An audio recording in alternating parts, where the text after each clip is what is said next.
Rebel who was trying to enter, and I don't know why she's not being able to enter. I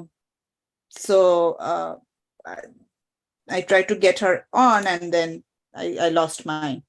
So Jose is all here. Jose, yeah, join the class. Join the class. Okay, admit oil. Okay, all right. All right. All right. So next speaker we have Rebel cannot join the class. Okay, I really tried hard to get her in, but it didn't work. All right. So okay. So we're going with our second speaker. Jose is our second speaker. Jose, you here? Yeah. Okay. Yeah, those, all right. Yeah, you're being recorded. So yeah. Jose, yeah, all right, I can see. Okay. Wow. Is this okay? Yeah. Okay, one Or- second. Yeah, it's okay. There's a lot of noise. Oh, the thing is that I'm in college. That's why. Okay, now it's better. It's better. Okay. Somebody asked me, Jack, are we supposed to submit a new assignment for each speaker? No, you're supposed to do all of them together and then submit the assignment just one time after all the speakers are done. All right, Jose, we are good actually. All right. Thank you for taking the time to hold it with all right. with one hand. I'm sorry. All right. Okay. The thing is, I have to hold it with one hand. Yeah. Oh, you're holding it with one hand. All right, do it as much as you can. And do you want me to time you? Or no? Sure. Okay, all right. You can start. Yeah, it's fine. Jose, you can start. All right. As a kid, we're all afraid of something, myself included. For me, my intense fear was basically very dark places. In this case, my room. Sharing this with anyone, it's quite embarrassing, but I mean, it's something that I struggled for a very long time. So I'm not exactly sure when it actually started. Maybe it was because of things maybe that I watched, perhaps scary movies, or maybe it's just the environment of the darkness wasn't really meant for me. But every single night, this type of anxiety will always pop up in me. My heart would start racing. I just wasn't comfortable around the dark. I always have to cover with my blanket sometimes and not even look over my shoulder anymore, just hold it tight as possible and whatever happened. I also could probably go in with my parents, maybe tell them. But one, they had too much going on with their plates, so worrying about me wasn't really I felt like a nuisance trying to go to my parents' room and sleep in the room. Was basically I had a sister, and she was younger than me, and I couldn't just leave her alone. Me, especially the older brother. But at the end of the day, that wouldn't matter because I would always tell my young sister to go and turn on the light for me every time I came out of the shower. It was quite embarrassing, really. Then it was a daily thing. It was very constant. This whole problem I had it for almost 2 years, and it was long. It was quite a struggle because Jose, just Jose. Yeah. I'm going to interrupt you. Your connection is very again. I cannot, and I think that the audience may have the same issue. Your picture is frozen. I can hear you, but I cannot. I can hear you, but your picture is frozen, so I'm not able to see you doing your speech. I can't see your delivery skills, or I won't be able to comment on that, but I can hear you from the background. So you may want to go to a place, Jose, where the bandwidth, and it says that, I can do a screenshot and show you. It says that Jose's network bandwidth is low. So you may have to go to a place where the bandwidth, maybe you're doing it from the basement, or the bandwidth is not good. So maybe you have to do it at a place where the bandwidth is good. Okay. So we'll move on to the next person. Jules, you're our fourth speaker. That me. Oh, it's I. Jules, yeah. Okay, 1 second. Okay, so we have 2 spots that are, Abigail was not able to do it, and obviously she tried her best. Her internet connection wasn't the best today, and even we could see even Jose trying his best, and his internet connection did not work. So we have 2 spots open here. Those of you who I will assign again, for those 2 spots, be ready. There'll be 2 spots that we have to fill in. Okay. I have a Jules? question. Yes. So on Monday, is it Zoom as well to finish the speeches? It's always going to be Zoom. Okay, sounds good. Okay. Thank you. Okay, all right. Thank you. Okay, Jules, are you ready? Yes, 1 second. Okay, yeah, so this is a much better connection, okay? I can hear from your voice, I think. I don't want to jinx it, keeping my fingers crossed.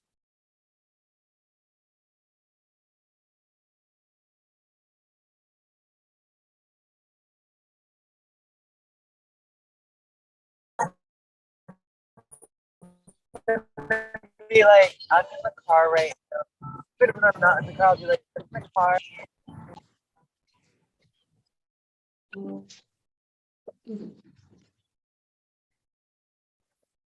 Can you see me?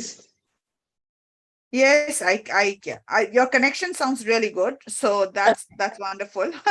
And I can see you too. So that's also great. And you're also placed at a very, yeah.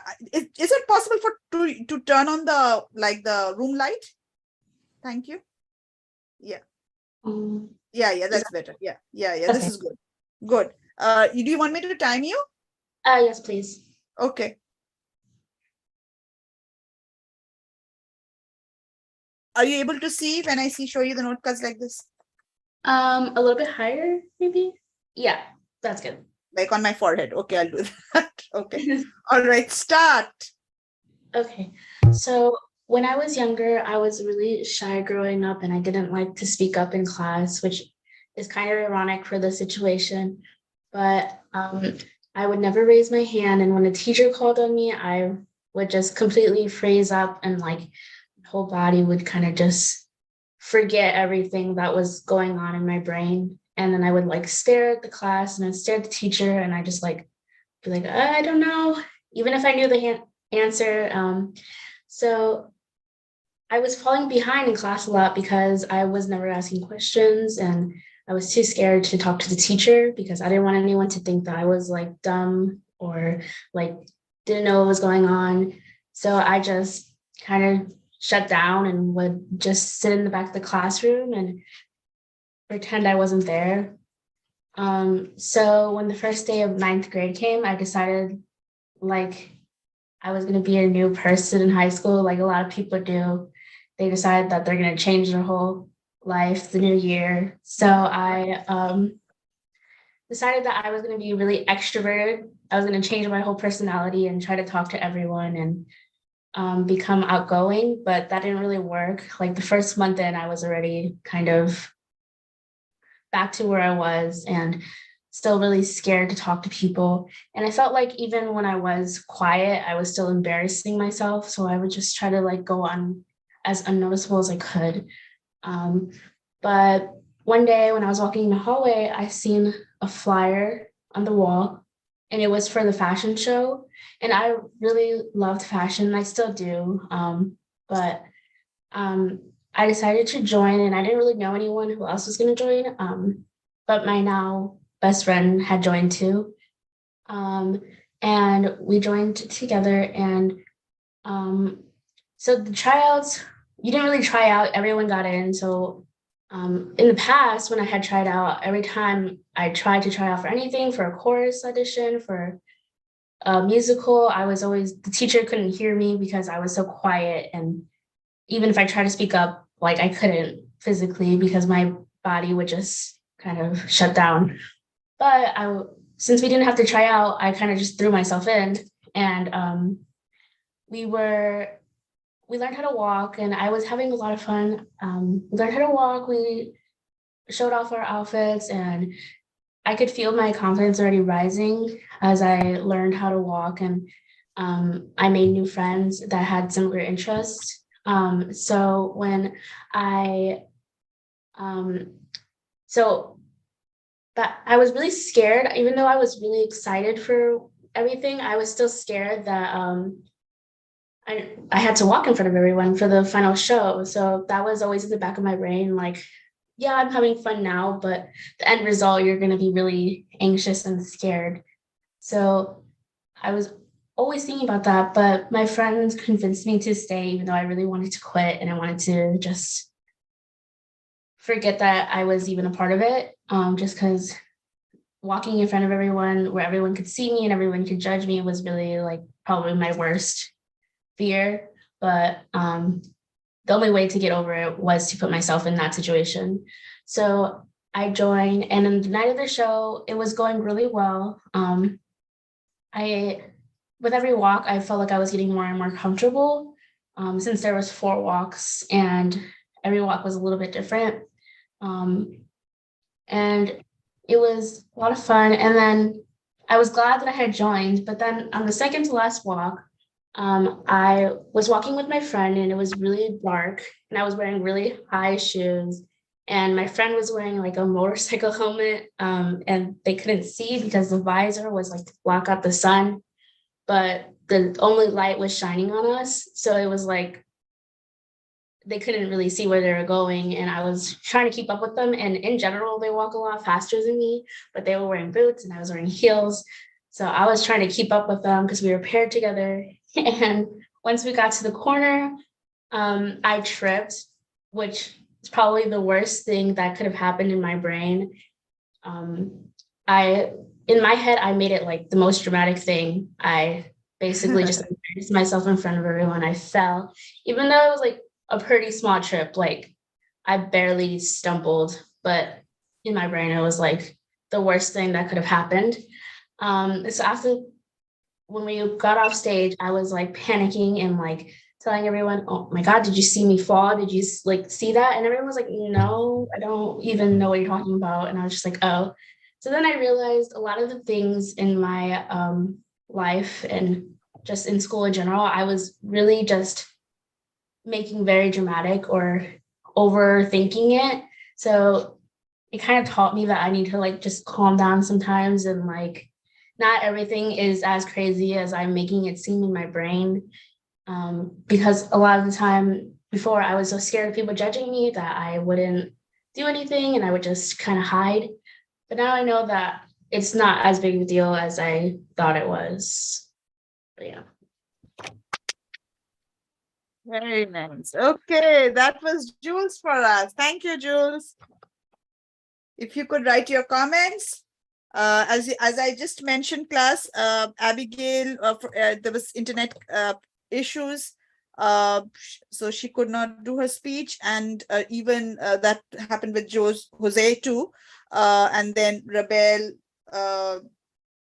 got kicked out of, and Rebel just dropped out today. So we have three spots remaining. So if you could just volunteer and write your name, those of you whose name has not been called, if you could volunteer and write your name, I'd appreciate it. Otherwise, I have to just randomly call out your name. Okay, whoever the computer signs. All right. Wait, who was the second person to go? The second person to go was Jules. That's it. We are Okay. Yeah, because we couldn't hear Abigail and we couldn't hear Jose.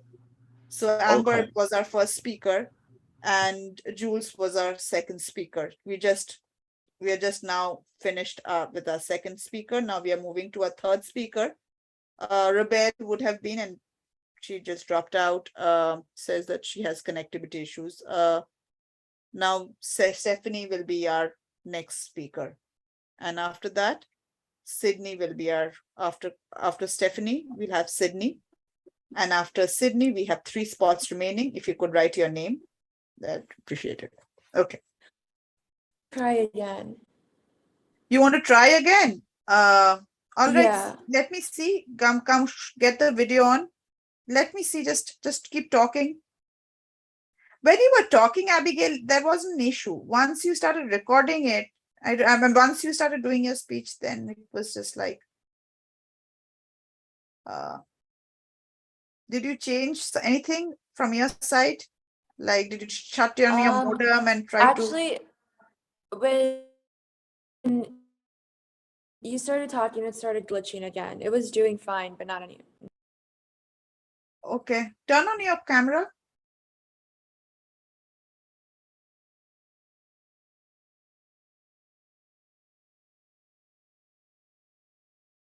Yeah.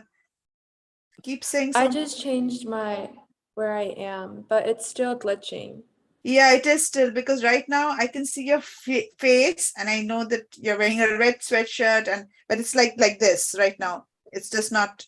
I heard you, but I could not see your mouth movement or anything. So it's still glitching. Okay. Okay, I'm sorry about that, Abigail. I'm sorry you're all prepared and you wanted to go the first. Sorry about that.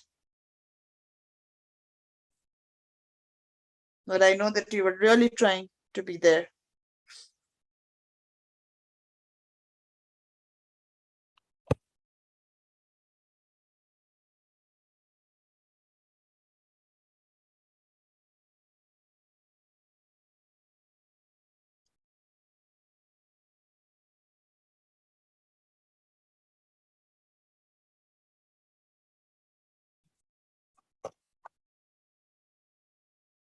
All right.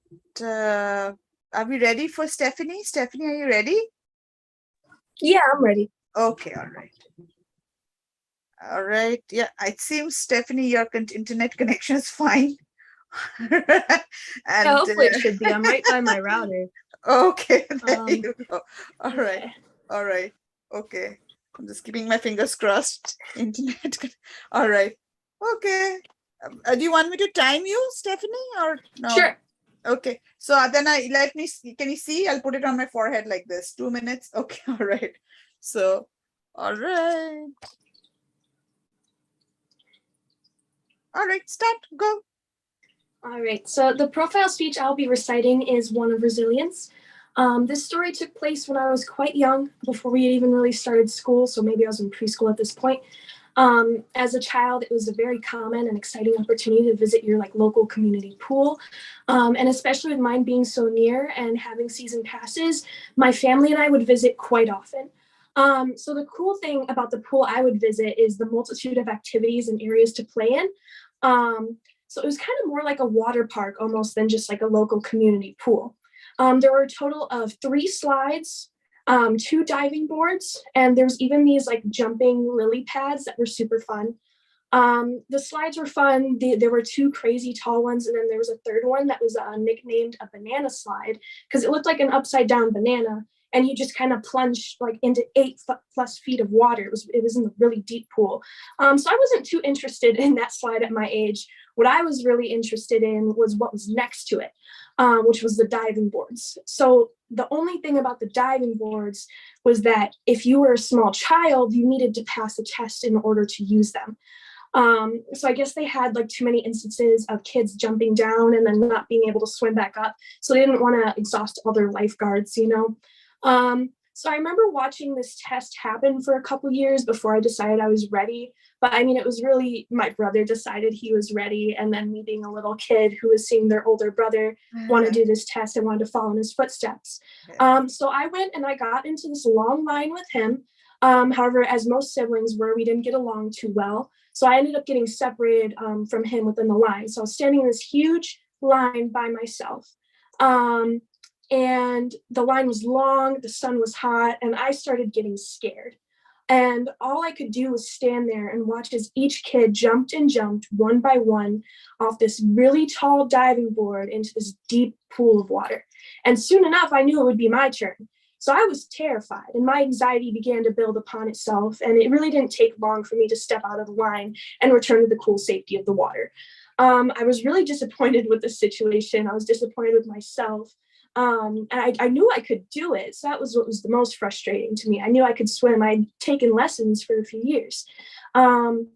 Yet something was just stopping me. And on the way home, I knew that I missed my only opportunity for that test. We wouldn't be coming back on the next day. There were only 2 test opportunities each summer. So I wasn't able to use the diving board the entire year just because I was scared for a brief moment. And the disappointment quickly turned into frustration, which turned into determination. And every time I went to the pool for the rest of that season, I had to watch my friends, my brother, all these strangers jumping and enjoying this diving board that I couldn't use because I was too scared to try it. So when the next year came, I came back ready. And I wasn't going to let myself sit out for the rest of the season again. I was confident and determined. But when I stepped back into that line, I felt the same exact nerves. The turn in my stomach, that uneasy feeling welcomed itself when it wasn't even invited. You know, I knew that if I stayed in that line, it was going to be a long, miserable wait, but it would be worth it. I didn't want to have to sit on the sidelines again. So I stayed in the line. And before I knew it, it was my turn to go up the board. Slowly, I climbed up the tall ladder. It felt like it was forever. My heart started pumping and my palms were sweaty. I could feel my heart getting louder with each step I took. I ended up staring down, by the time I got up there, my heart was pumping so loud, I felt like I couldn't even hear anybody around me. I felt like it was going to jump off the board without me. So I stared down at the water. I looked back at the ladder. I had watched some kids climb down because they were too scared. They backed down. To me, that was too embarrassing to do. So I knew I only had one option, and that was to jump off the board. So I hesitated, but then I ended up jumping off, which felt even longer than the climb up there. And once I got into the water, I just plunged so far down, and I just stayed there with my nose plugged until I felt it stop. And then I swam up as fast and as rapidly as I could, but that was also a very long and hard to endure moment. I looked around to find the closest ladder, and I got out so fast. I made my way to a set of bleachers to sit down as I catch my breath. And I really did it. I made it. But no one really cared as I looked up. I was by myself, but it was really important. It was a huge moment to me. I could do it as much as I wanted to now, and I wasn't going to have to sit out for the rest of the season. So I persevered through my fears with the diving board. Wow, wonderful, wonderful. Thank you. It was Stephanie for us. Please provide your comments to her.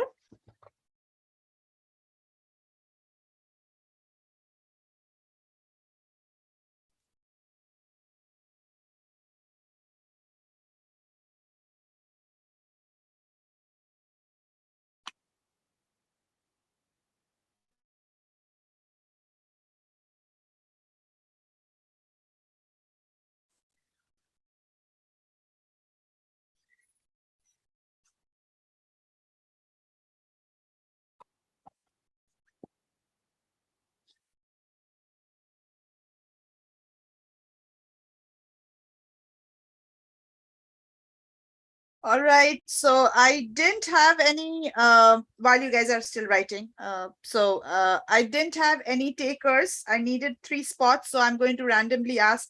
So if you're not able to do it, then you know, as I mentioned, if you're here, you need to be ready. It doesn't matter whether you're sitting in your car or you're sitting in a different place. You have to be ready for you to present. That's what I've been telling you all from day one. You have to be ready for your speech day. You guys knew when the speech is. So that's what I will, I expect that everyone is ready. Otherwise, take the hit, don't come to class, miss the in-class assignment. All right, then you have to take the responsibility of taking that hit, not coming to class, not doing the in-class assignment. All right, because you were not ready on that day. So I was expecting 3 places here. Again, 3 places, as I mentioned, needs to be filled in. I don't have those 3 spots right now. So again, if there's anybody who wants to go after Sydney, please write it down here. Right after Sydney, I will assign. Again, I'm not going to assign, the computer is going to assign 3 spots randomly. All right. So as again, I do not have anything, any names on the chat as yet, for there are 3 spots remaining.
All right, let's go with Sydney now. Right, thank you. All right, let me just start my video really quick. Okay. Can you see me? Yes, I can see you All very right. well. I can hear you. Yeah, yeah. It's Yeah. hard to, but here's the words. Thank you, thank you, thank you, thank you. Excellent. Okay. All All right. right. Can you tell me, Sydney, can you see me like here, the signs? Yes, it's a little bit small, but I think I'll be fine. Okay, all right. Okay. I'll do this also like 2 minutes. Yeah, that'd be 1 better. minute. Okay. All right. All right, start. Last summer, my family and I had planned a trip to Puerto Rico. One of the highlights of this trip was a long anticipated deep sea fishing trip off of Fajardo Sunday Marina on the second day. Now, this was a risk for our family, considering that my brother, Lucas, is epileptic. And having a seizure several miles from shore, where he can't get help, isn't by any means the best thing that could happen. So at this point, we had come prepared with his rescue medication. We were basically like understanding that him being put in this situation puts him at risk for having a seizure. However, one thing we didn't come prepared for was a particularly spiny wild card that we didn't expect. So the day of the fishing trip comes around. We are greeted by Captain Andy and his daughter, who are basically giving us the tour. They're the ones that own the boat. So we get on the boat together and we start the hour-long trek into deeper water. So once we start to leave the marina and we are heading out into deeper waters, we start casting out the hooks, and my little brother ends up catching the first catch, which is a barracuda. Let me share my screen really quick. Sorry about that. All right, so here he is. He's holding this barracuda here. So, you know, we were having a great time, and, you know, he caught that. So it was the first catch of the day, which was pretty exciting. Yeah. All right, so, oh, sorry. Yeah. There we go. Yeah. So at this point, after a while, he starts to feel ill. So we have him lay down in the back of the boat as we start to head back to shore. So then, you know, it's less risk for him to have a seizure while we're further out in water. So we end up making a pit stop at this island, and we're probably stopped 20 to 30 feet from shore. And at that point, we decide like, hey, we're going to go and start going snorkeling. So we put on the masks and all the gear, and then we hop into the water. And my little brother, Lucas, starts to feel better. So he's like, you know what? I'm going to hop in the water. I'm really excited about this. So he gets in, and, you know, he's not the best swimmer. Typically in a pool, you'll see him like clinging on to the sides of the wall. So he's over there. We give him a pool noodle, and he's just floating around. Unfortunately, because he's not the best swimmer, he starts to drift away a bit, and he doesn't really realize it. So at that point, my father and my other little brother, Jacob, were pretty preoccupied with like snorkeling and hanging out. Like, they're having a great time. Meanwhile, me and my mom are more of like the anxious people of the family. So we're standing there just staring my little brother down like, oh, he almost had a seizure earlier. We have to make sure he's okay. So after my mom realizes that my brother starts drifting away, she ends up immediately jumping into the water and starts swimming over to pull him back to shore. So there's like a sandbar probably a few feet out. And when my little brother was very close to it. So at that point, when she puts her foot down into the water, she ends up stepping on a sea urchin. Now, if you guys don't know what a sea urchin is and what a sea urchin's sting feels like, basically, a bunch of tiny little spines get stuck into your foot, they snap off, and they release a bunch of toxins, which are very incredibly painful. So at that point, we have my little brother and also my mother, who unfortunately was in excruciating pain, drifting out further to sea.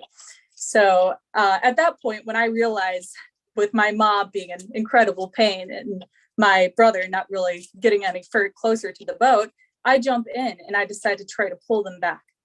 So thankfully, I didn't step on a sea urchin when I went in, but I was bring them back to the boat. And, you know, at that point, my mom was completely wiped out in a lot of pain. My brother was just exhausted. Like he had had a very eventful day at that point. But my dad and my other brother were like, oh, I want to keep going fishing. But, you know, I think like popular vote, we kind of like took a poll and we're like, we're heading back. We're done. So we start heading back, and we get off the boat, and I have to help my mom basically hobble her way. Okay, so I have to help my mom hobble her way back to shore. So at that point, we head back to the hotel, and I have to spend the next 4 hours with a pair of tweezers and apple cider vinegar trying to dissolve and pull the spines out of her foot, which wasn't fun. So basically, the overarching theme here is, despite all of these issues we had on something that was supposed to be a vacation on the second day, we still pulled through. And my family definitely is very resilient when it comes to having issues. So yeah, we ended up making the best of it, and we still had a very nice time. Wonderful, wonderful. Great. That was Sydney for us. Thank you, Sydney. If you could write comments for her, please. All right, while you're doing this, I have, okay, some of you have, all right. So I have 13 participants. All right, so, okay, did I see anything come up? All right, nothing. All right, so we have, I'm going to assign.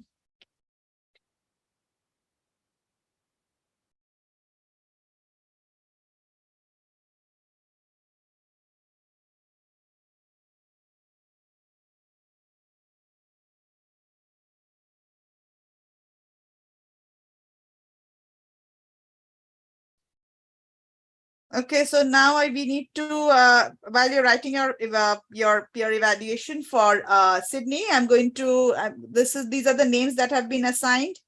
Diego Tovar is our next speaker, and then we have Joshua as our after Diego. So Diego, then Joshua, and then Sam Martinez.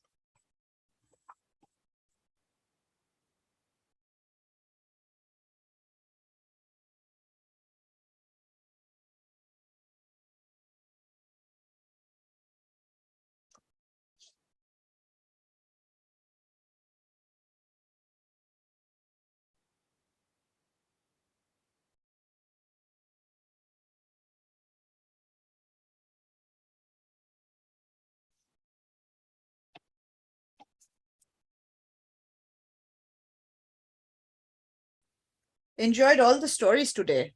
Oh.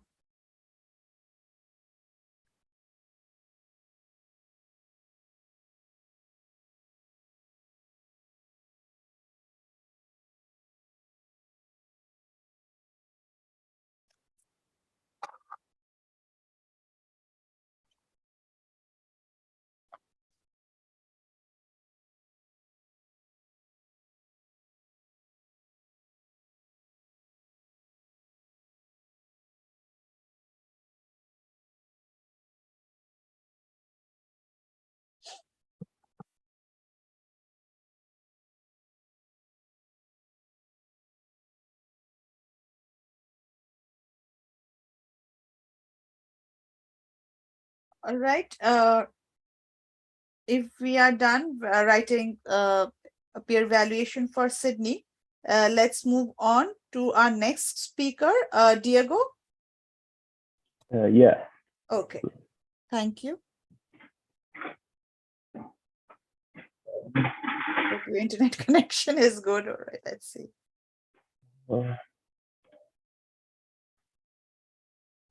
Okay. Oh, that's you, Diego. Okay. All right. Yeah. It seems to be good. It seems to be like good. Okay. Let me know. Do you want me to show you a time card, or you'll time yourself?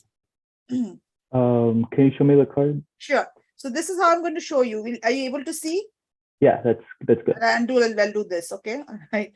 So All right. 2 minutes, that means 2 minutes left. Okay. All right. Okay. Let me check. Whenever you're ready, let us know. All right. Well, I didn't. Is it fine like that? Yeah, that is fine. It is fine, absolutely fine. Yeah, Yeah. Well, I Yeah. don't have any note cards that's okay. with me. That's totally fine. Okay, we just need to have that eye contact with us. Are Right. you ready? Yeah. Okay, go ahead. So for the speech that I came up with, or the story, is silence. So my family comes from Mexico, and and with it also comes Catholicism. Most of my family would be considered lukewarm Catholic, so maybe they'll go to church on Easter or Christmas. But the older family members that I have, they're pretty extremely Catholic, I would say. So it's kind of hard to make them understand that times have changed since they was young. So when some people might say that that's how they were raised and they don't know any better and whatever, but I think it's kind of unfair because they had all of the time to like change their viewpoints and certain things have changed recently. So to start off, I have two gay uncles on both sides of my family. So one of them is my sister's brother, and one of them is my father's cousin. And most of my family members on both sides don't really have a problem with it, or at least they act like they don't have a problem with them being gay. But the older ones in our family are not really okay with it, I would say. Especially my grandma, my dad's mom. She's said some pretty horrible things to them, not in private, of course. Well, I have one story in particular that I remember vividly. It was a few years ago. I was watching TV with my cousin, my 12-year-old cousin, and my grandma at her house. While we were watching TV, a scene came on of just two men kissing. Me and my cousin were like, whatever, it wasn't really that big of a deal. But my grandma, on the other hand, she had some things to say about that. So while that scene was on, she was like, that's disgusting and that's horrible. Like the two guys shouldn't be doing that with each other and blah blah blah, and like how it goes against the Bible and all of that. But I was about to say like, yeah, sure, whatever, just to like blow it off and like move past it because I really didn't want to hear anymore. But then before I could say that, she decided to bring up my cousins, my uncles and their partners, which I wasn't really okay with. I got irritated. She said that even when your uncles bring their boyfriends to like the family parties or whatever, like it makes me feel it's like gross and disgusting seeing them like that. And then she started ranting off about them, and like I was trying my hardest not to blow up on her, I'd say. But then she turned to me and said like, oh, what do you think about this? Like, well, I just told her that people can be with whoever they want as long as it's consensual, they agree with each other, and and she's like, but then I told her that it was a backwards way of thinking and that it's not right to think that way. And then she said like, oh, like why are you being so defensive about it? I was like, I was about to say that I was about to come out to her, but I knew it wasn't a really good time to come out at being angry with her. So my cousin, who was sitting right next to me, she decided to just like yell that I'm a lesbian, and like that shifted the focus from me onto her, and like my cousin that day kind of like saved me, because to this day I'm not really out to most of my family members except for my sister and the cousin in the story. So she kind of like saved me from coming out at a bad time. Thank you. Thank you, Diego.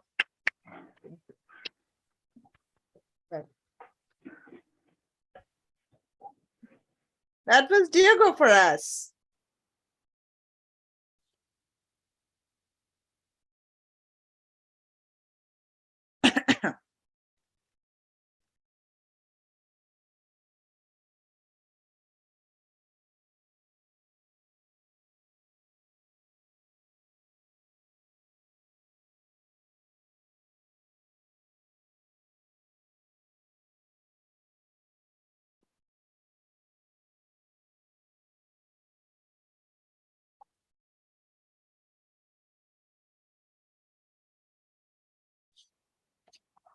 All right, we will have Joshua. Okay, take your time to write your comments for Diego, please.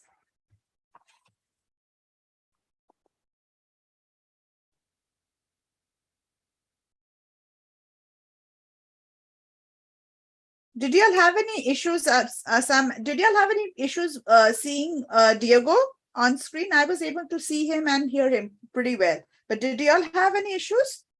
So I'll be watchful of that and send y'all a link if you did, They because I was kicked me able to. out. They Oh, Sam, kicked me out. They kicked one- me out, so I didn't see. I Oh, didn't okay, see that's why, Sam. Okay, the rest of you, were you able to see Diego? Yep. Okay, good. All right. Because I was able to see him and hear him very well. So,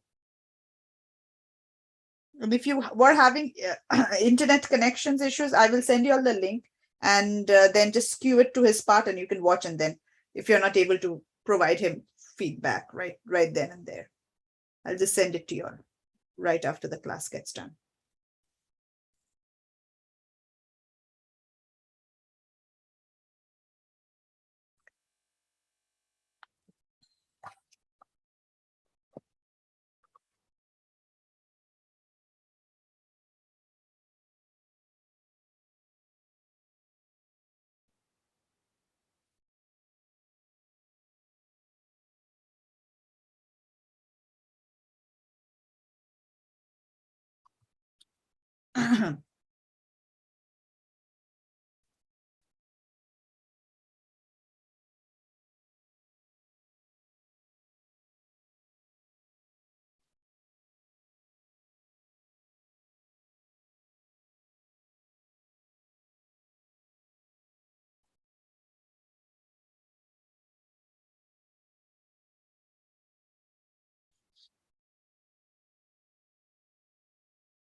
All right, Joshua.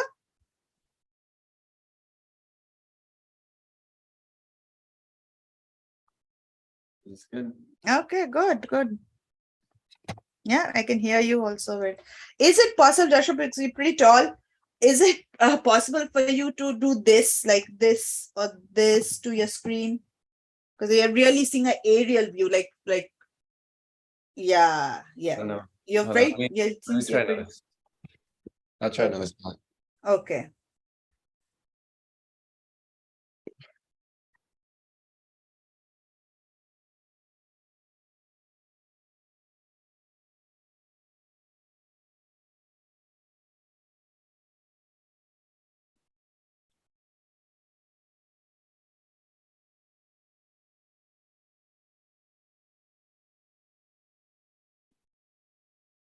Okay.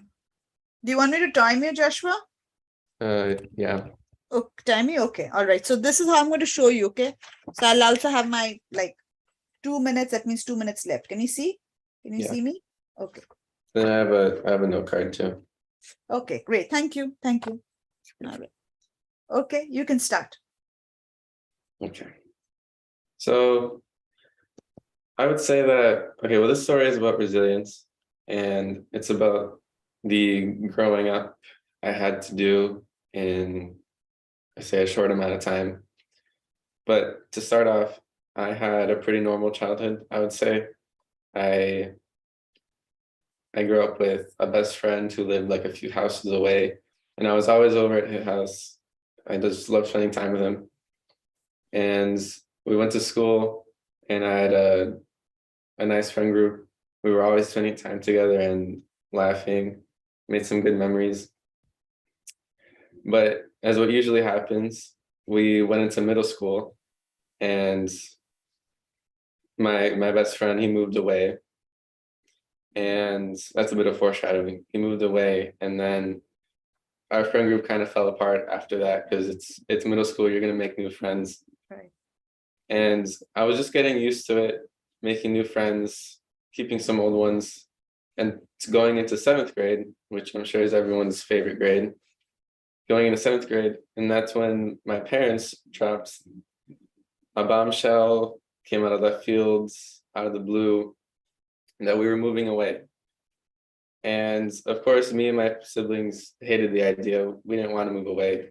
This hometown, we had all of our family basically here or like an hour away in Chicago. And we knew, I mean, it was a hometown. We didn't really want to move. So we were still forced to. We left, and we sucked it up. I tried to suck it up the most because I'm the oldest with 2 younger siblings. My little brother is 5 years younger, and my little sister is 6 years younger.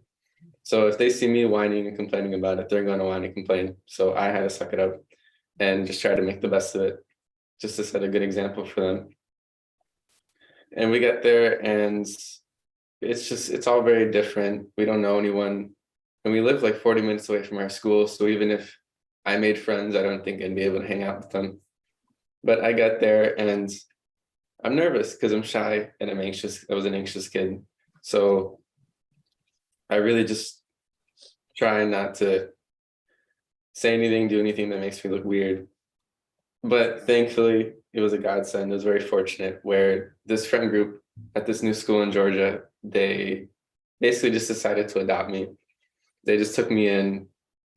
It was funny because I had long hair, like longer than this, in 7th grade, and I looked like an anime character, they said.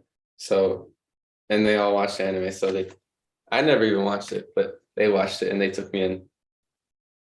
So it was about 9 months where I was there, and I definitely gotten accustomed to it at that point. And it was a fateful day in March where my mom came into the office. She came to pick me up with my little brother and sister, and I was mostly confused on why she was picking me up.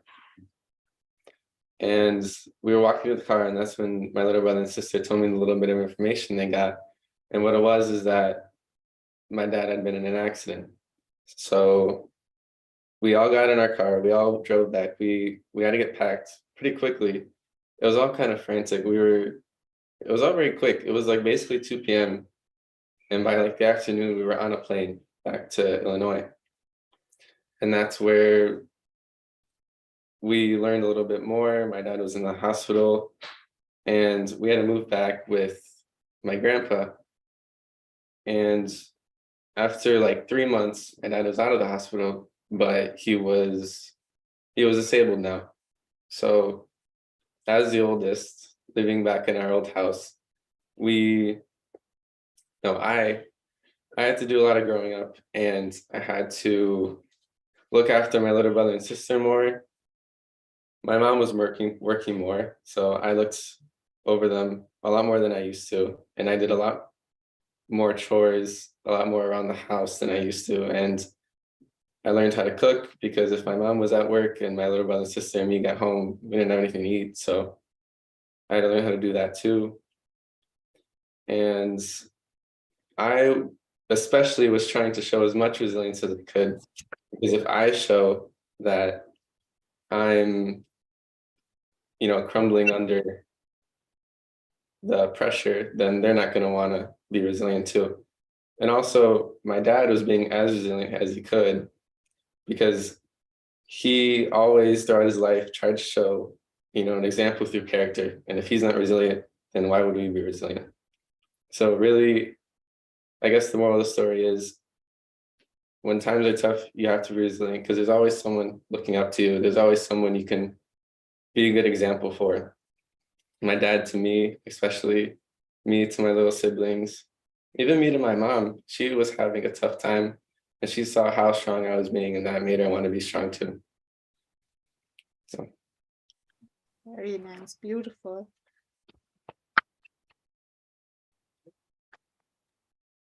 Well, that was Joshua's speech for us.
We will go with Samuel's speech. That's the last speech of the day.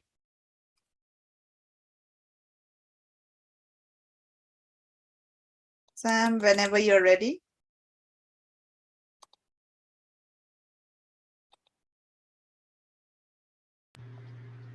Do you think you could see me like this? I can see you. Yes, I can see you. You can go back a little further. And actually, you know, you guys are doing an aerial view. If you can just do like, yeah, good, good, good. There you go. Okay. All right. Do you want me to time you, Sam? Yeah. Okay. All right. All right. Can you see me doing this? Yeah. Okay. All right. Yeah. Put your fingers up. Oh, you can Yeah. I'll do that. Okay. All right. Okay. All right. You can. Is it possible? Only if it's possible, Sam. Is it because is there a light in your room? Like a lamp or a light? Yeah, that's good. That's good. Like Okay. that? Yeah, that's good. Very good. Okay. Start. All right. Start. All right. So I know everyone can relate to this when everyone's wanted to do something before, but we've all been stopped. We couldn't be able to do it because either parents, authority, or we just had too much to do and we couldn't do whatever we wanted to do. So this is my story when I was back in freshman year. Mhm. So I went to a middle school in Aurora, and I was supposed to go to my high school that goes to that middle school. So I was supposed to go to East Aurora, but we ended up building a new house in Plainfield. So when freshman year started, I got enrolled at Plainfield North. So I had to start at Plainfield North on August, but I still lived at my old house in Aurora. So every morning, my mom had to drive me to school, 30 minutes to school, and pick me up. But I was able to go to my high school because we had a contract with the school and our builder that as long as our house is under construction, I was able to attend that high school. So I was new to the high school. I didn't know anyone. I just knew a few people from my soccer team because I used to play soccer on a travel team. So I knew about like 5 kids that went to that high school. So it was the first day of high school and I was trying to like meet new friends, trying to go to all my classes, trying to talk to as many people as I could to see who I wanted to be friends with. And I didn't meet any friends like the first week or two. But then after that, I started meeting new people. I ended up joining the soccer team because I knew like that was a good way to like make some friends and like get good connections with them and their friends. So I joined the soccer team, and then my mom had to pick me up after school every day. But sometimes when we had games or practice, I would go to my friend's house and then I would just go back to his house. We would eat there because his mom knew me and his mom knew my mom as well. So my mom was like, "Yeah, if like that's okay with his mom, then I'll pick you up after." So um, it was one day where it was a Saturday morning where we didn't have any games that weekend, and then I woke up to a text from my friends that they were all hanging out at my friend's house. So I was like very excited to go over. They were all hanging out at like 5, 6 o'clock that night. So I woke up to that text message. I got ready, brushed my teeth, and I went downstairs to tell my parents that I got invited to this. And I told them that if they could take me at this certain time. And my mom was telling me that she couldn't take me because she was too tired. And I asked my dad, I was like, "Hey, Dad, can you take me?" He's like, "No, like I have to go to work." So in my mind, I started like freaking out because I really want to go. So I started thinking of like a lot of solutions of like how I can get there. So I started asking my friends if they can pick me up, or I started calling my uncle see if he can give me a ride there. And all those options didn't work. So I had to come up with something, and I had to like come up with something fast. So I decided to ride my bike there to my friend's house because that was the closest thing that I could do and like the most reasonable thing that I could do. So I bike an hour to my friend's house, and I told him if I bike to his house, if his mom could take us to our other friend's house. And he said, "Yeah, that's fine. Just be here at a certain time." So I leave my house at 4:30 so I can get to my friend's house at 5:30. So as my parents are in their room watching a movie, like trying to sleep because they're all tired, um, I go to the garage and I grab my bike and I start biking there to my friend's house. And then when I get there, his mom's in shock. She's like, "There's no way you rode your bike all the way from your house. Like you live an hour away." And I was like, "Yeah, like I had to do what I had to do because I really wanted to come." So when I came home, my parents were upset. My dad was not happy.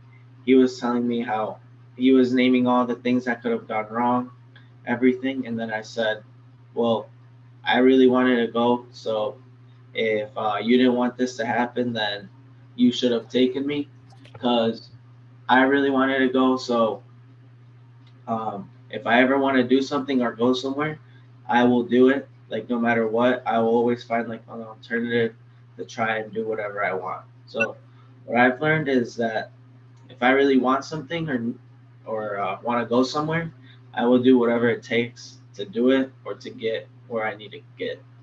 So yeah. Thank you. You have to tell them that you didn't have your helmet. Yeah, I know. My dad probably wouldn't want to hear that. All right. That was Samuel for us, the last speaker. If you could turn in your comments for him.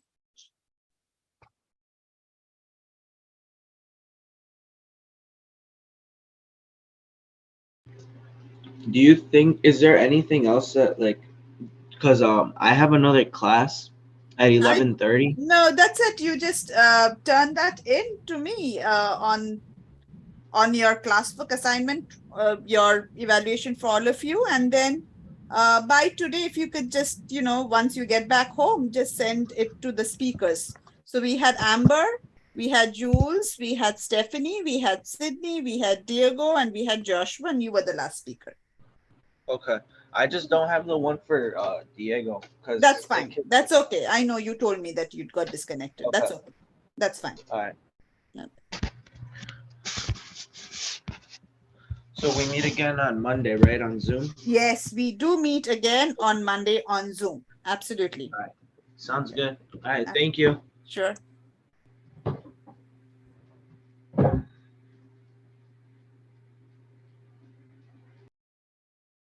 All right, we just have about 5 minutes left, and I know that everybody's turning their the peer evaluations is a one single document, and then please do email the speakers, and we know who they were today. We had Amber.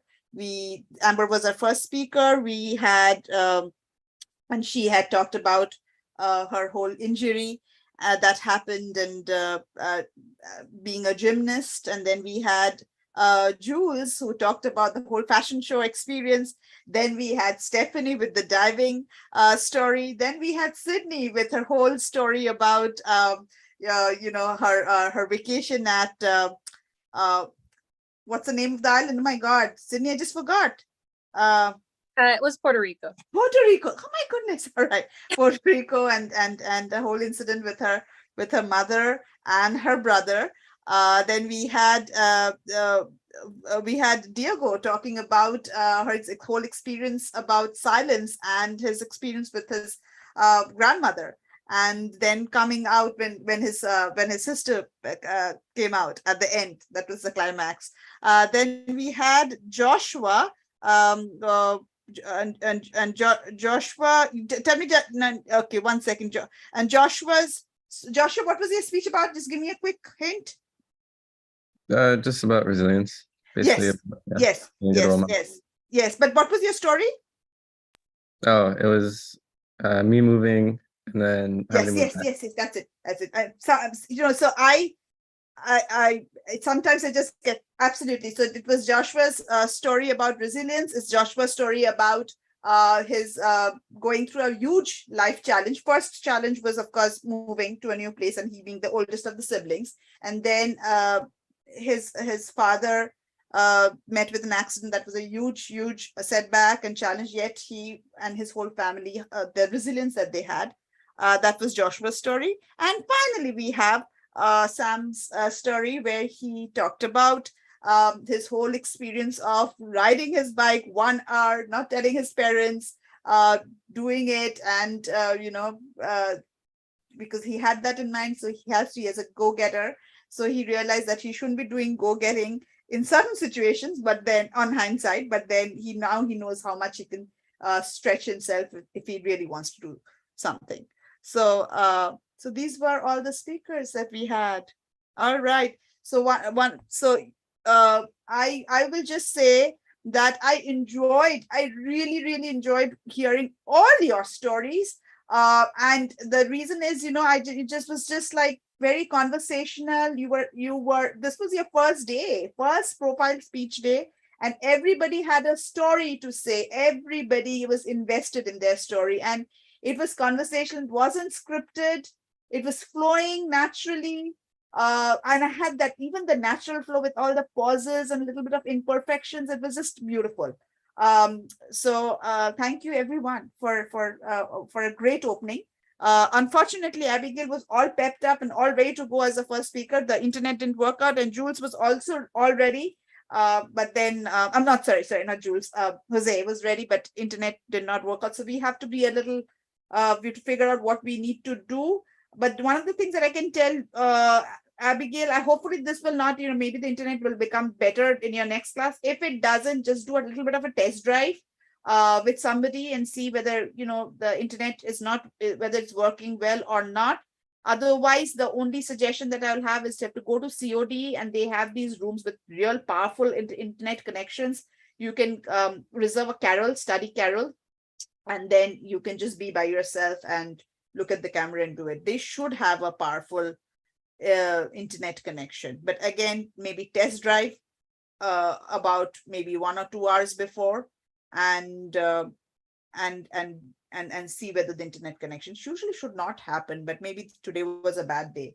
But you can definitely go to our COD, our library. They have a great resource center. So just let them know that this is a problem that's happening. Where can I get a private room to myself? They have study carols and a computer. I need a computer. I need internet connection, camera, all of that. They'll give it to you. I know that. Okay. Other than that, class, we will move on. It's just about 10:55. I will see all of you Please turn in your evaluations, and I will send you your grades right now, and I will be giving you a video feedback so that you exactly know, and I'll do it right now. Okay. Thank you very much. All of you be well. I will see you on Monday on Zoom. Remember, on Zoom, not in class, on Zoom. Thank you. All right, thank you.